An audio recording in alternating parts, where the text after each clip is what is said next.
nqangi ngiyabonga isabelo sasezulwini engiphiwe sona. Mina ngokwazi kwami ngazi ukuthi uma kuhlatshwa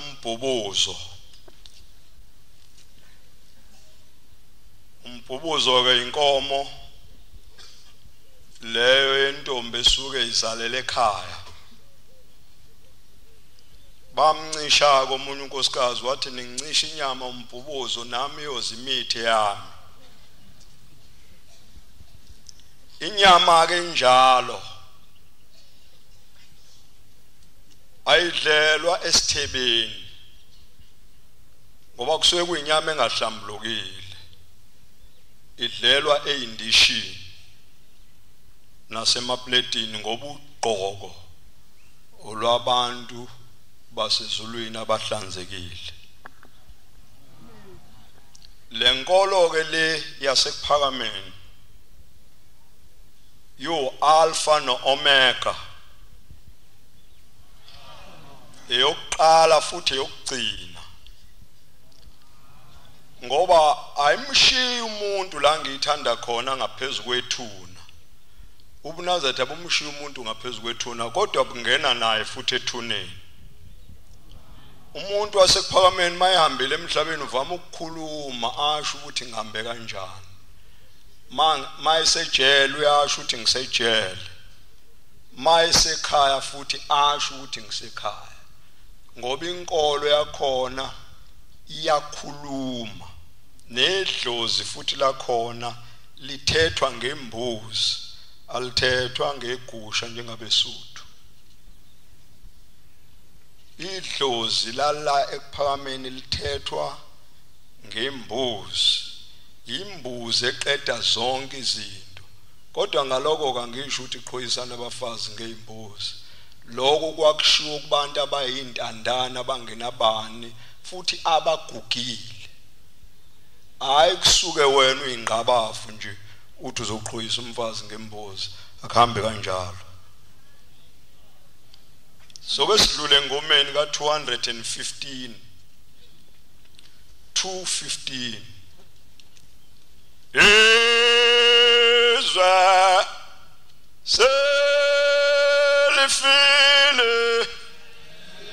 selfila wenkosi yamaNazaretha ngiyabeka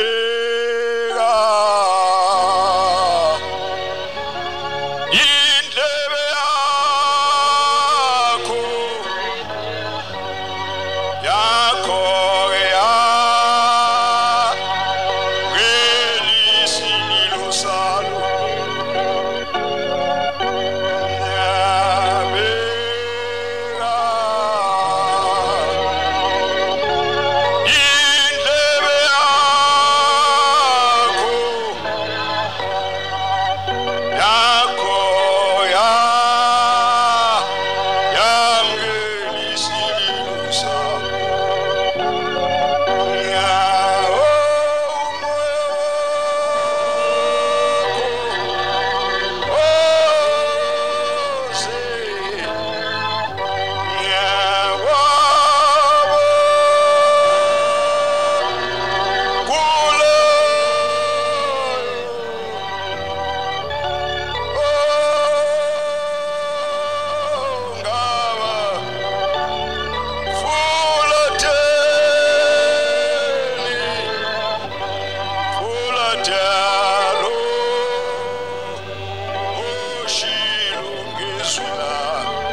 lezi ngoma zasezulwini zaqanjwa uShembe.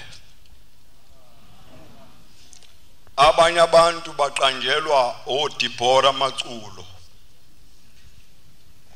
no Rebecca ngiyadabula ngoba usefile.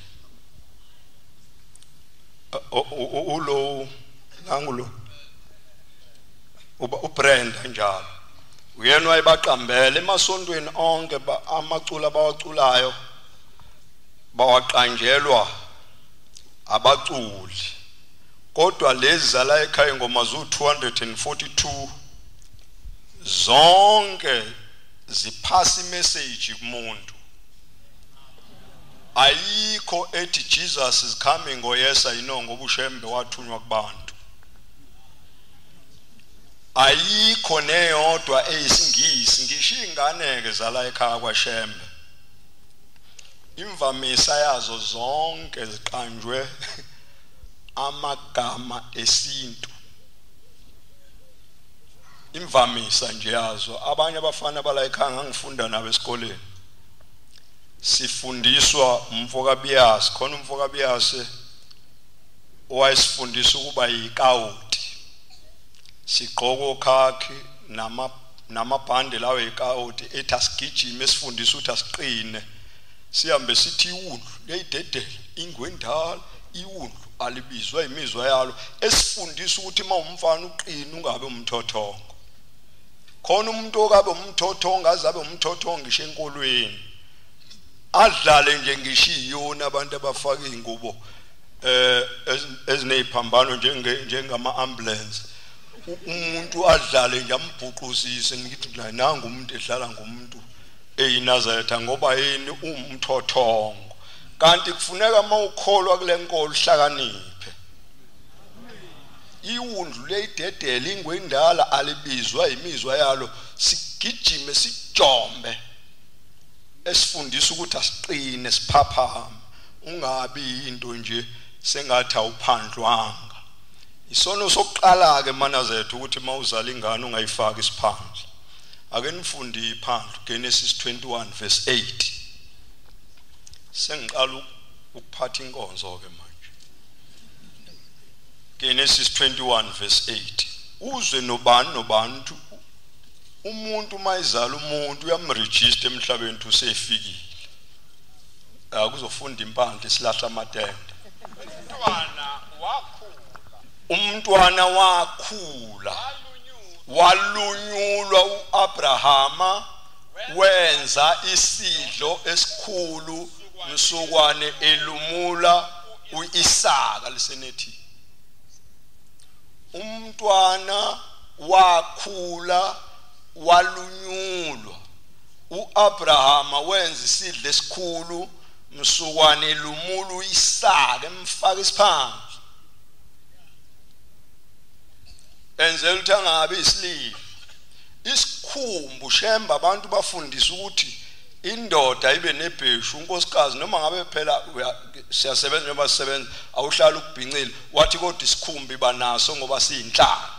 Ibheshu alinaso isikhwama sokufaka ugojo. Ingako wanele uJesu wabhabhadiswa uJohane mawufunda uMateyu 3 verse 4 emfuleni iJordan. Wabhabhadiswa uJohane ithi lencwadi kaMateyu 3 verse 4 uJohane lo wayenengubo yoboya bekameli webhinci kameli wanelwa mfaka nje efaka uJesu kwehla uKristu. Kwehla umuntu ongazalwa umfazi nendoda uJesu unina wakhe uMaria uyise uJoseph umkhulu wakhe uDavid. Yabona ake nifunde incwadi yemndeni wakwabo kwaJesu ngizwe ukuthi uGumede noNgcobo noMkhize noNgubane bakhona oHosiyana ukhona yini. Luka 3:22. Khona uzoyizwa lento ukuthi noma ungathandaza kanjani kodwa kufuneka uhlakaniphe ungawathandaza amathamba abanye abafana bakusinise emathangeni. Luka 3:22 iqala ngokuthi umoya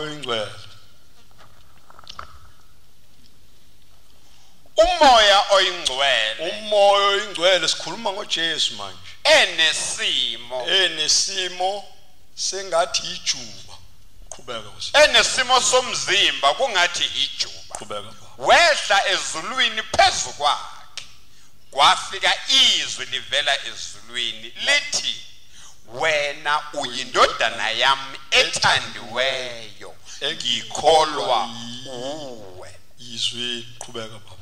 Yena uJesu wayeseneminyaka engaba 30, othiwa indodana kaJosefa, Nakho indodana kaJosefa, kaHeli, kaMatati, kaLevi, kaMelki, kaJana, kaJosefa, kaMatatiyasi, kaAmos, yeka mfundisi kaNaomi, uzoziluma ulimo izizogcina ngoAdam kaThixo, uMkhize noGumede noHlabisa noZwane noShozi noGcwenza noMadondo nenkosi esemaqadini abekho.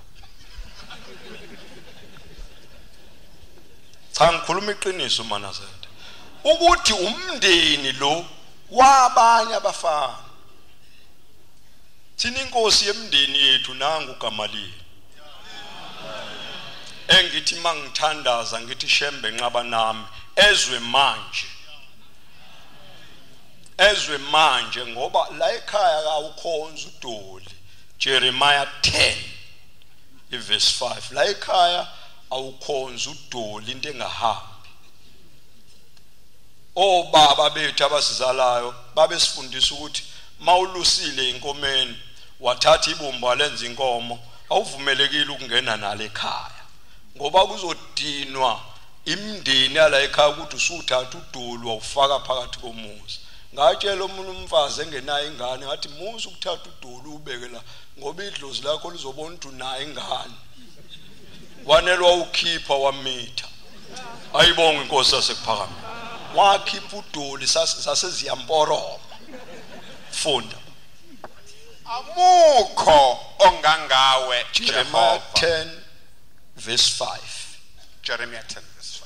Uyanimpela. Amukho ongangawe. No, sorry. Lezi zithombe njengezinsika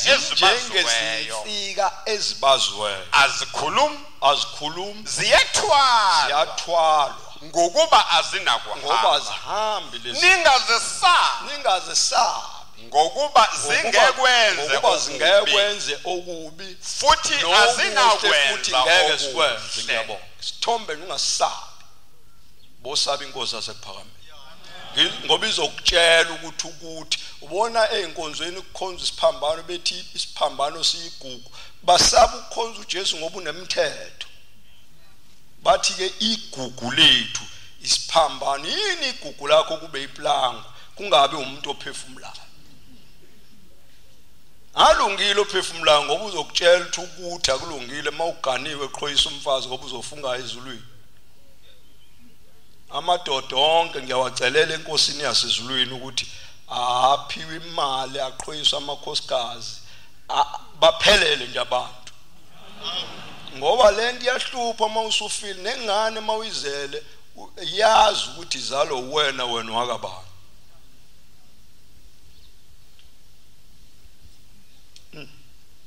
Ngiyayikhuluma ilento. Kufana namakhosi, uyayibona inkosi iyazalwa. Ayibekwa abantu iyazalwa kodwa amakhosi nawahlukene khona ikawuti. Inkosi nje mnazi ukuthi iyazalwa nayo inkosi esemaqadini iyazalwa izalwa inkosi. Awukwazi uba inkosi ungazalwa inkosi. Ngiyawezwa nje amaduna athi afuna ukusiphatha kodwa oyisa sibakhumbula beyamakhosi asephakameni. Into embi ngomuntu omushiza ngengqondo ophuphile ubonde iwazi waphupha umuntu. Funeka uhlakaniphe ezwini likaNkulunkulu. Wathi uJesu la esihlabelelweni samanazi ukuthi amangi ingozele emsebenzini wakho Nkosi. Khona umuntu ubhalile uShembe khona ingoma ethi ngisalele kungazini wangahlulela ngentokozo. Ayikho into embi njengomuntu olala kungazini umbona ubhudla ubuthongo impela. Ubonde mina nje angidlala abantu umuntu mayeke wathuza kumina bayatshelana bathi hey uzongena enkingeni uzokudalela inkinga lo muntu uzokudalela nje inkathazo ngoba ngiqale ngimtshele ngomhlaba nje wathi umunye wenziwa yini ushemba ngaye emngcwabeni ngithi mina ngeke ayinangelinye ilanga othuma thina amabhoyi akhe abafundisi thina singamabhoyi enkosi yasekuphakameni abavangela amabhoyi ethu thina befundisi abashumayela amabhoyi abavangeli kunjalo manje ke inkosi yasekuphakameni makushoniwe noma kuhamba isikhulu ithuma abafundisi uthi ke lo ushembe imbi kabi lento ayenzayo wakhamba uma uMadube emhlabeni kwaziwa ukuthi inkosi ibingekho ibehlele endlini ngithi mina cha ngicela ukubuza ngomhlaba nje isilo siya emngcwabeni sengibuza nakunina yini kubuza ushembe yedwa isilo siyekho omunye umuntu ngaye ngambuza ukuthi isilo sizalo mabani akazi kuphela nje wazi ngoAbraham akazi ukuthi isilo inkosi yethu izalo mabani ngiyakutshela ke namhlanje izalo manquma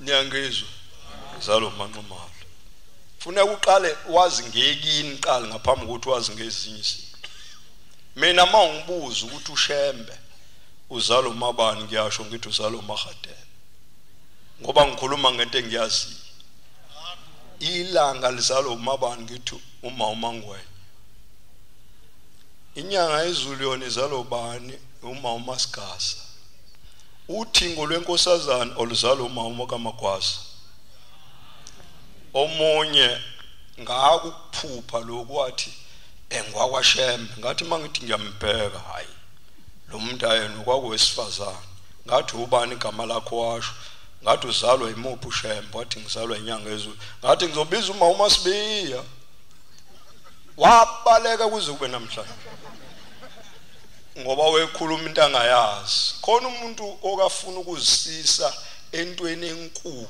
kunaye hayi funeka uma umuntu uhlakaniphe ngiye ngibona umuntu efisa ukuba ushembe ngithi mina hayibo nangu umuntu efuna ukuba ushembe into enkulu kangaka konje masihambe emhlabeni uzoyimukela kanjani imphefumulo yethu ngoba ushembe unesikhathi uzokuthusa egumbini umukela imphefumulo yabantu abahambile emhlabeni manje lo pomo ufuna ukuthi ayikho into embi njengomuntu ongenayo ingqondo umuntu oyisula akayi futhi ezulwini ngoba akakwazi ukuhlukanisa ingoso negundane phela nje kuyena kuye kube ubhisi wena wabona amahobhe mayisentanjeni ngalayini ngeke uhlukanise ukuthi liphe lumfazi liphe lindoda ngeke uhlukanise sisenkolweni entofontofo yasephakameni iphelele kunezinto zonke emhlabeni uma umuntu wasekuphakameni ayi usuku uthola umayimini lawo embiwe khona ngoba noma ufika nje kubantu bomhlaba babuza kuwena zonke izinto ngoba bayazi bonke abaphethe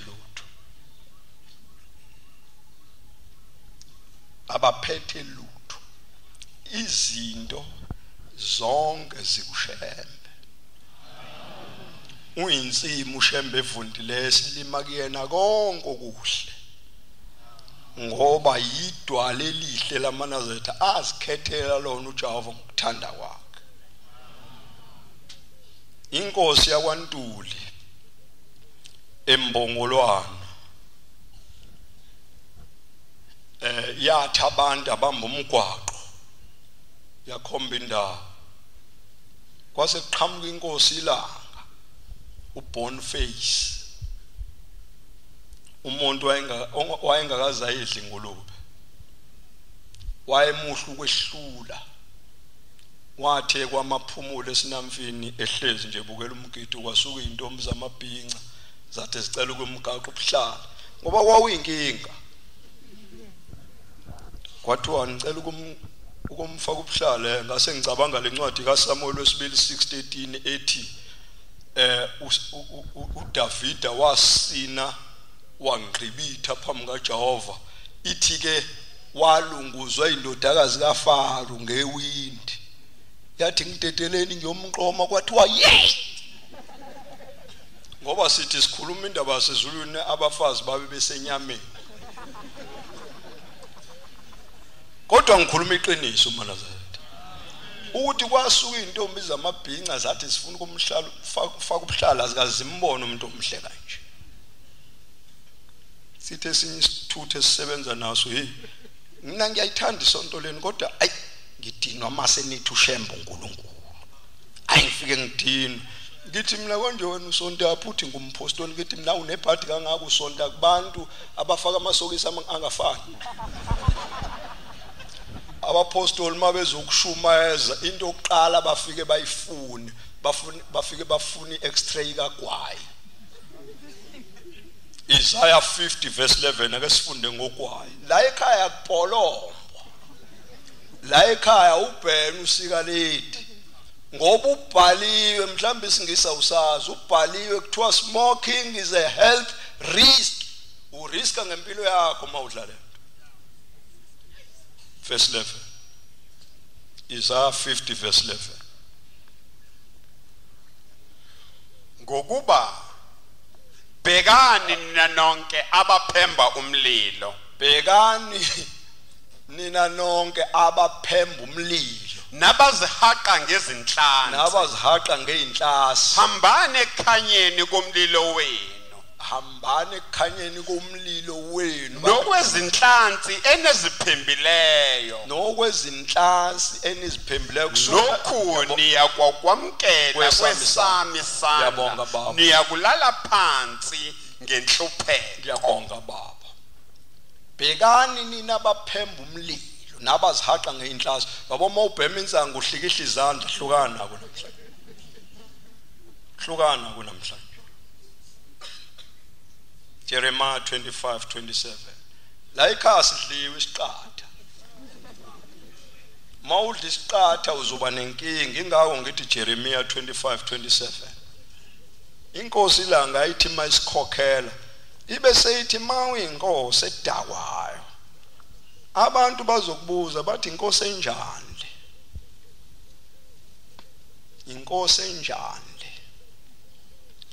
ngoba yini uthengwa abantu ngogologo bese ulahla iqiniso konke engiyibongayo kuNkulunkulu kwafika abafana bakwaMashu bathi mfundisi sisacela ukuthi sikwazisa ukuthi sicela ukuthi siye kosebenza engqayizivele silungise umuzi wenkosi inyanga izolo ngathi mina hawu ngabe ningizalile bavele bahamba bazuza inhlanhla kaZilili bathi besasebenza kwavele kwafika inkosi yamakhosi ayibonge inkosi indaba enkulu nayo ke thina into esingakhuluma ngayo kwenzela ushembe izinto ezinhle ngoba kufanele sizincengele ngoba unezulu ukuze angasiyise sihogweni ngomhla uphela shembe unezulu angikhathali no yabona nje mhlambe wisdom uyayibona lencwadi yesambulo 21 ethi ngabona izulu elisha lehle ezulwini kuThixo lulungiswe njengomakoti ehlobela indoda yakhe kwakushiya into enje ngezwe izwi livele ezulwini lithi bheka uthente kaThixo ukhona kubantu uyohlala nabo baba abantu bakhe abesula inyembezi kwakushiya into enje funda Jeremiah 25:27 asidliwe isiqatha lekha uyakuthi kubo usho uJehova wamabandla uThixo kaIsrayeli uthi phuzani nidakwe nihlanze niwe ningabe nisavuka lisenethi ukuwena ukuyikhethetha ufuna ukudakwa uhlanze uwe ungabusavuka khona impama mawufunda uDaniel 5:24 eyabonakala ibhalo odongeni mine tikel ufasini ngikutshela ukuthi wawubuka lo mbhalo lo wawuqondaniswe naye waxhaphazela njengephalishi wathi hawu njengoba kuthiwa mine thikeli ufasini kusho ukuthini kwasekiwa kubantu abakwazi ukutolika amaphupho bathi hawu ndaba ezitha bathi ukaliwe uthe uthi ufakwa esikalini wangawashaya amaphawundi umbuso wakho uqediwe amaMac namaParis izizwe ezimbili zizohlukaniselana ngombuso wakho ngoba uyilapha awuna waba nenkulu inkinga wangazi ukuthi uzothathani ahlanganise nani kulobo busuku kwenze kanjalo ngoba indaba kaNkuluNkulu abanye abantu bayabacanga ukuthi yontanga wabo nje cha lento le yasekuphameni ayiyontanga umuntu yasezulwini nje independence imele lento ixaka amakhosi yaxaka yonke inhlobo yomuntu amakhosi athu kushembe amaningi ahlala ngemhlabeni ahamba ngoba ayethuka inkosi yamakhosi inkosi la ngihambile emhlabeni ngisho amakhosi njengakholwa wawuzokuthiwa inkosi yasekuthini ihambile inkosi yasekuthini ihambile ngoba ayiphelezela inkosi yawo yamakhosi inyanga ezulu yathi yona ihambile yathi ingakahambi isho nje khona la yathi mina ngifuna mhla kuhamba ukuphelezelwa abafundisi nabavangeli wawuzokuthiwa umvangeli othize uhambile umvangeli umfundisi othize uhambile ngoba babephelezela inkosi yasezulwini mina ke vela ngihleli ngenkani la emhlabeni mase kushaya isikhathi sokuthi angife ngiye kuNkulunkulu vela nginalo icala inini niyohlabelela umhambo phela ngiyangibona umuntu uyoqhaqhazela amakhuluna ngokufa ubofuza inkosi yasekuphakameni yabuza umngoma yathi yafika yahlabelela yathi Mose wamaNazaretha alapha siyakho nyawo